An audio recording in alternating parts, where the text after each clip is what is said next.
প্রায় রাত তখন 1টা বাজে। তখন পুরো জঙ্গলটাই যেন শান্ত।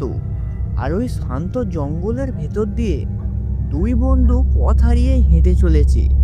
সামনে কেবল অন্ধকার আর গাছপালার কুয়াশায় ভর্তি। ভুল পথে চলে এসছি না? এখানে তো কারো নামগন্ধও নেই। চুপ কর। ওদিকে একটা আলো দেখেছিস? হয়তো ওটা কুঠির হবে, বুঝলি? চল ওখানে। কুয়াশা ভেদ করে ওরা দুজন দেখতে পেল জঙ্গলের ভেতরে একটা কুঠির আছে। ওই কুঠিরের ভেতরে খিনখিন করে একটা হলুদ আলো জ্বলছে। আর ওইখানে এতটাই কুয়াশা, তার কারণে কুটিরটা পুরো স্পষ্টভাবেও দেখা যাচ্ছে না। তারপর ওরা দুজন ওই সেই কুটিরের ভেতরে ঢুকে গেল।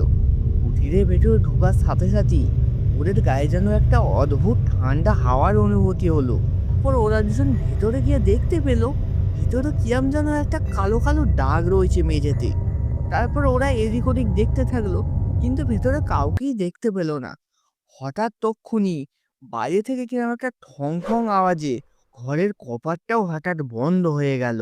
কে কে দরজা বন্ধ করলো? তখন ওরা দুজন লণ্ঠনের টিমটিমে আলোতে দেখতে পেল ওদের সামনে একটা ছবি টাঙানো আছে। সেই ছবির ভেতর একজন মহিলা দাঁড়িয়ে আছে।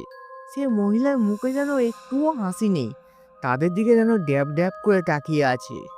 এই জঙ্গলের মধ্যেখানে এই মহিলার ছবি কি করছে? আমিও তো ঠিক বুঝতে পারছি না রে। ঠিক তখনই কুটিরের কোনায় অন্ধকার জমাট বাঁধতে শুরু করলো। আর অন্ধকারটা ধীরে ধীরে একটা মানুষের আকার নিয়ে নিল। কুয়াশার মধ্যে দেখা যাচ্ছে ওইখানে একটা কঙ্কালসাল মহিলা দাঁড়িয়ে আছে।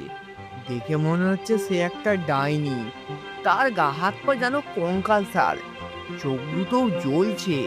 আর তার মাথার চুলও জট পাকানো। গলাতেও যেন মনে হচ্ছে মাংসই নেই, খালি হাড় আর হাড়। তার ওই ভাঙা গলা দিয়ে তারপরে বলতে শুরু করলো। তখন ওই ডাইনির ভাঙা গলায় আওয়াজ শুনে দুই বন্ধুর হাত পাও যেন জমে গেল। আর এক ফুটা হাওয়াও দিচ্ছে না ওইখানে তখন। ভূত রে! ভয় পাচ্ছ?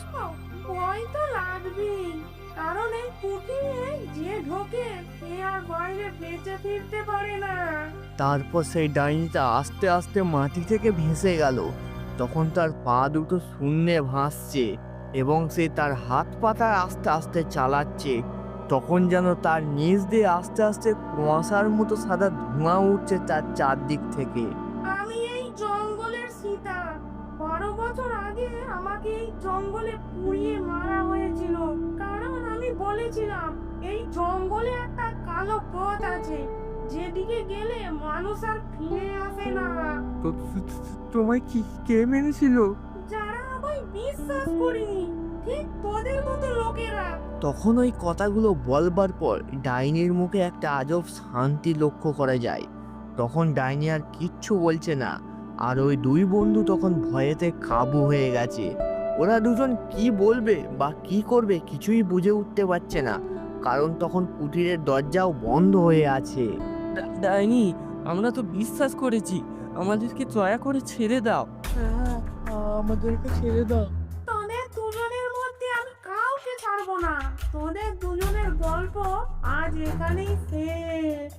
ডাইনি তারপর হাওয়াতে উঠতে উঠতে ওদের দুজনের দিকে একটা হাত বাড়ায়।